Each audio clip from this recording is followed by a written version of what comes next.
ازواج مطہرات کا منکر وہ بھی ہے جسے احمد سعید چتروڑی کہتے ہیں جو جرم خدا کی قسم غلام حسین نقوی نے کیا ہے وہی جرم تو اس بے ایمان نے کیا ہے لیکن تیرے علم میں شاید اس کا جرم نہیں تھا. میں علماء کی موجودگی میں کہتا ہوں احمد سعید چتروڑی نے کتاب لکھی ہے قرآن مقدس اور بخاری محدث کے نام پہ لکھی ہے. اس میں 53 اعتراض امام بخاری پہ کیے ہیں. میں نے بحمداللہ احمد سعید کے کروڑ اٹا میں نے احمد سعید کے شہر ککڑ ہٹاکے میں جا کے جب گرفتار نہیں تھا تب بھی بیان کیا ہے, جب جیل سے آیا ہے تب بھی بیان کیا ہے, جب یہ گجرانوالہ تھا میں نے وہاں بھی بیان کیا ہے. ٹو دی پوائنٹ میں نے گفتگو کی ہے اور میں نے کئی مرتبہ کہا ہے. میں آج بھی کہتا ہوں اگر قرآن مجید کا نطفہ یہاں پہ موجود ہو اپنے باپ کو تیار کر لے, اپنی کتاب پہ گفتگو کرا لے. جب تو چاہے گا میں دن کو اگر دن کو میرے اللہ نے چاہا اگر دن کو تارے نہ دکھا دو تو کہنا یہ دیوبند کی اولاد میں سے نہیں تھا. اگر اس کا نطفہ اس کو تو تیار کر لے تاکہ تجھے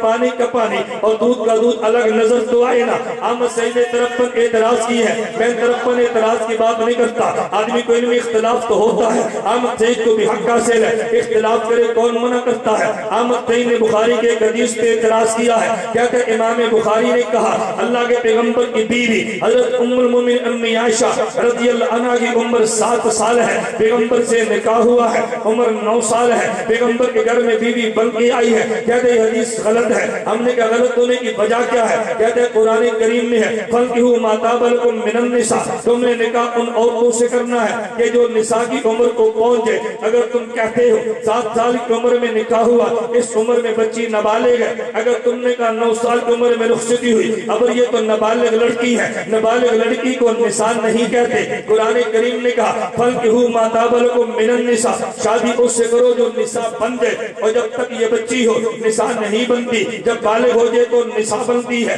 بخاری کہتا ہے 9 سال کی عمر میں پیغمبر کے نکاح میں آئے ہیں, ابھی تک نساء نہیں بنی. یہ پیغمبر کے نکاح میں مان لے تو ہم یہ سمجھیں گے پیغمبر نے خدا کے حکم کی خلاف ورزی کی ہے. لہذا ہم یوں کہیں گے کہ پیغمبر نے نکاح تب کیا ہے جب عائشہ کی عمر 18 سال ہے. ہم بخاری کی روایت نہیں مانتے. میں نے کہا چلیے اعتراض اپنی جگہ پہ, تجھے اشکال کا حق حاصل تھا. اگر کہ تو نے اعتراض بھی غلط کیا ہے, دلیل بھی غلط دی ہے, اس کی وجہ اعتراض سمجھے نہیں سمجھے. قرآن کہتے ہیں فَانْكِحُوا مَا طَابَ لَكُم مِّنَ النِّسَاءِ, شادی کس سے کرو جو لڑکی کیا بن جائے, نساء, عورت کیا بن جائے, نساء. اور نساء کب ہوتی ہے جب بالغ ہو جائے. بخاری کہتے ہیں امی عائشہ نابالغہ نکاح ہوا, تو قرآن کہتے ہیں شادی نساء سے کرو, ابھی نساء ہوئی نہیں تو نکاح کیسے ہوا.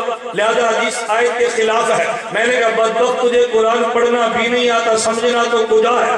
مراسیوں کی طرح تذر کے اس کو قرآن نہیں کہتے.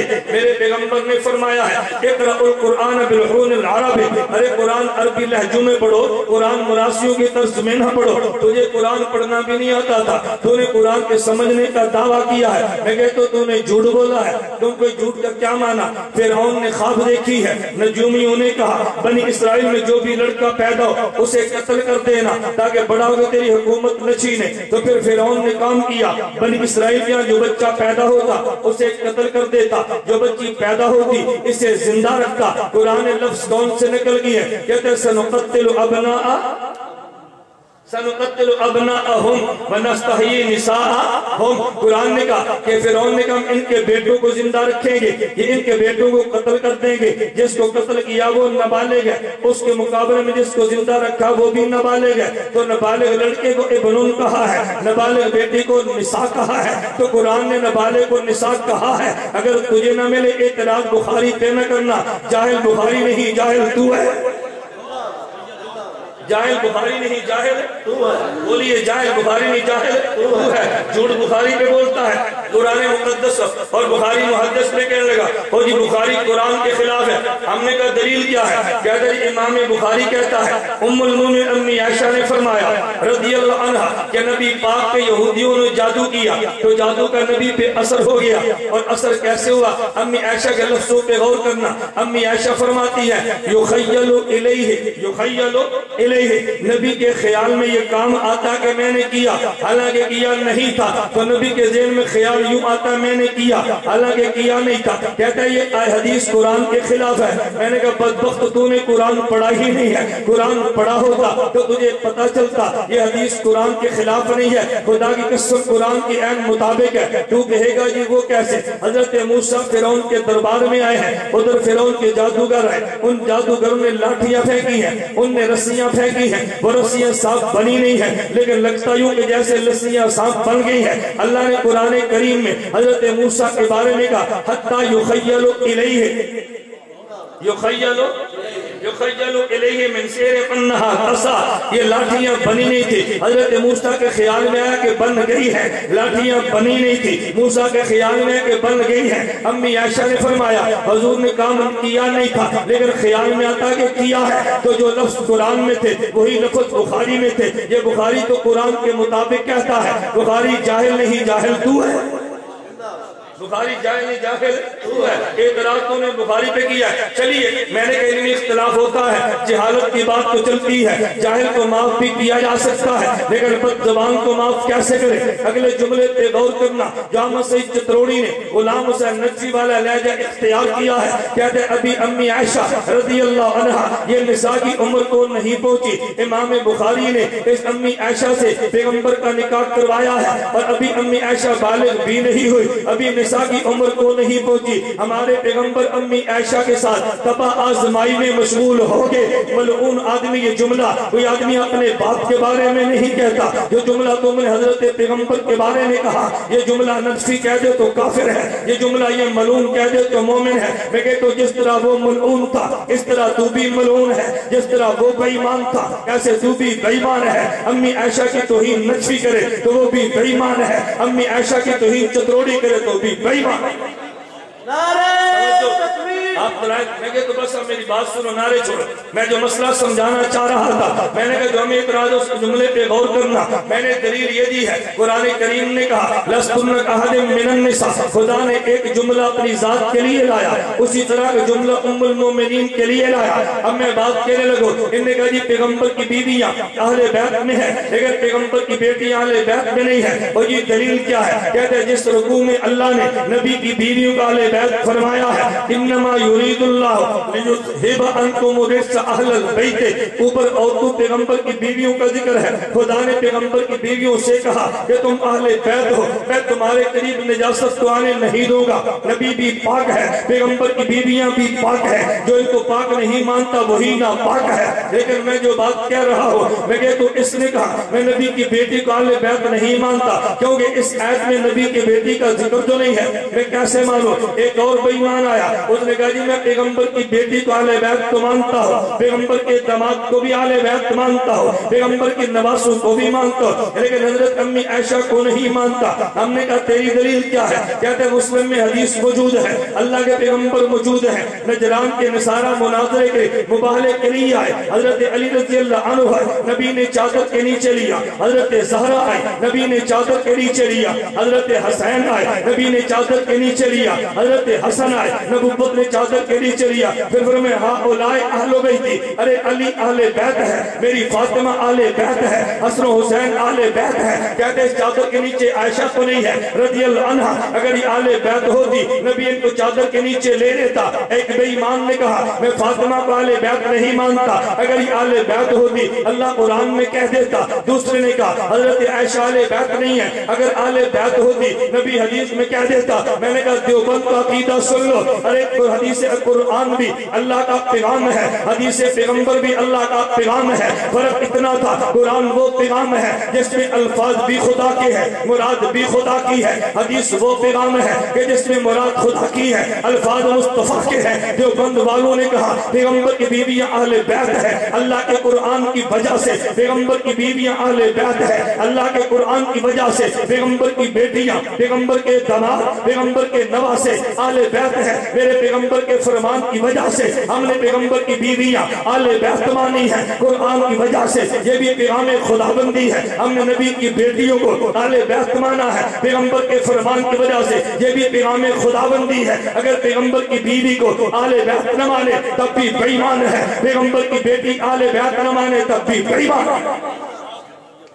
پیغمبر کی بیوی کو اہل بیت نہ مانے تو بے ایمان ہے، پیغمبر کی بیٹی کو اہل بیت نہ مانے تو بے ایمان ہے۔ بیوی اہل بیت ہے قرآن کی وجہ سے، اور بیٹی اہل بیت ہے پیغمبر کے فرمان کی وجہ سے۔ میں نے تمہید باندھی ہے، اب میں اس تمہید کے بعد اپنے دلائل کو تھوڑا سا سمجھانے لگا۔ میں نے عرض کیا ذرا بات سمجھنا، اب یہ مسئلہ چل رہا ہے، اور ایک طرف پیغمبر کا وجود ہے، ایک طرف پیغمبر کی روح ہے، ایک طرف شہید کا جسم ہے، ایک طرف شہید کی روح ہے۔ جب آپ نے کہنا ہے اور یہ ہم تو شہید کو زندہ مانتے ہیں، اللہ نے قرآن میں جو کہا ہے لا تقولوا لمن يقتل في سبيل الله اموات بل احياء ولكن لا تشعرون، توجہ رکھنا، اور جو اللہ کے راستے میں قتل کر دیے گئے ان کو تم نے زندہ، ان کو زندہ کہنا ہے، ان کو مردہ نہیں کہنا، لیکن تمہیں شعور جو نہیں ہے۔ اللہ نے قرآن کریم میں فرمایا اور یہ شہید زندہ ہے، یہ کہتا ہے میں بھی زندہ مانتا ہوں۔ میں نے کہا کیسے زندہ مانتا ہے؟ کہتا ہے یہ حدیث پیغمبر میں موجود ہے، یہ بھی صحیح مسلم میں موجود ہے۔ حضرت عبداللہ بن مسعود رضی اللہ عنہ فرماتے ہیں ہم نے پیغمبر پاک سے پوچھا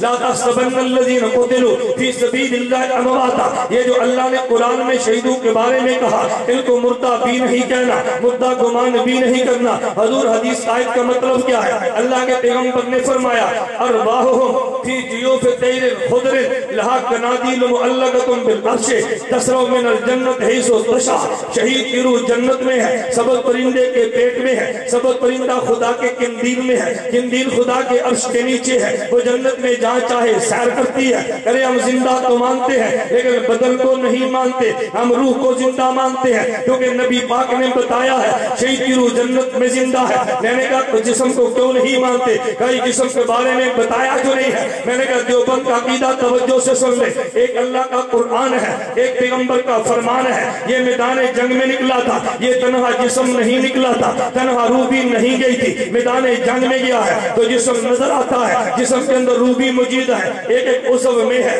ایک ایک انگ میں ہے، جہاں سے روح نکل جائے وہ جسم مردہ بن جاتا ہے۔ ارے بدن بھی گیا ہے اور یہ روح بھی گئی ہے، یہ دونوں چل رہے تھے۔ اسی بات کو سمجھانے کے لیے حضرت امام المحدثین حجت اللہ فی الارض حضرت شیخ حضرت شاہ علامہ انور شاہ کشمیری یوں مثال لے کے بات سمجھایا کرتے تھے۔ علامہ انور شاہ کشمیری نے کہا اگر یہ دونوں گناہ کرتے ہیں عذاب جسم و روح دونوں کو ملتا ہے، اگر دونوں نیکیاں کرتے ہیں تو راحت جسم و روح دونوں کو ملتی ہے۔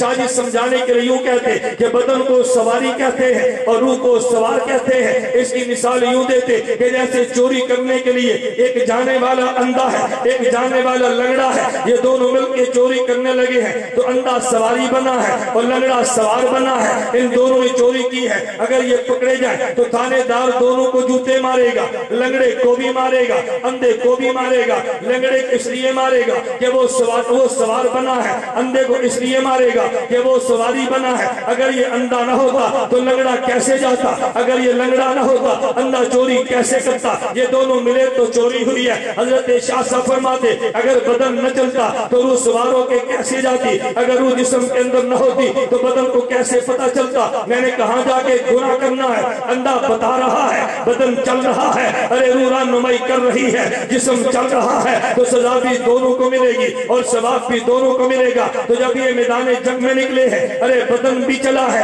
لیکن سواری بن کے چلا ہے اور روح بھی گئی ہے، سوار بن کے گئی ہے، میدان جنگ میں گیا، دشمن کی تلوار ہی تو قتل ہو گیا، ارے دشمن کی تلوار ہی قتل ہو گیا، نیزہ لگا تو قتل ہوا ہے، ارے جب یہ قتل ہو گیا یہ کٹ کے گرا ہے تو کٹنے والا بدن ہے، یہ روح تو نہیں کٹی نا، یہ بدن نظر آ رہا تھا، روح نظر نہیں آ رہی تھی، یہ بدن کٹا پڑا ہے۔ تو مومن نے کہا اللہ جو تیرے راستے میں قتل ہوتا ہے اس کا اعزاز کیا ہے؟ فرمایا لا تقولوا لمن یقتل، یہ جو قتل ہوا ہے، یہ جو کٹا ہے، جسم کے ٹکڑے ہوئے ہیں، جس کو الگ الگ کیا گیا ہے، کہ جس پہ گولی چلی ہے، جس پہ تلوار چلی ہے، جس پہ نیزہ لگا ہے، ارے جس کو ٹینک سے اڑایا گیا ہے، یہ ٹکڑنے والا تو جسم تھا، اس کو تم نے مردہ نہیں کہنا، یہ تو زندہ ہے۔ اللہ عجیب بات ہے، ہمیں جو جسم مردہ نظر آ رہا تھا اس کو تو نے زندہ کہا، لیکن روح تو نظر آتی ہی نہیں ہے۔ بندے کے ذہن میں سوال آتا تھا اللہ تو نے بدن کو زندہ تو کہہ دیا، ہمیں نہیں سمجھ آیا، ہم نے تب بھی مانا ہے لیکن روح کا کیا بنے گا؟ میرے اللہ نے قرآن میں اعلان کیا ہے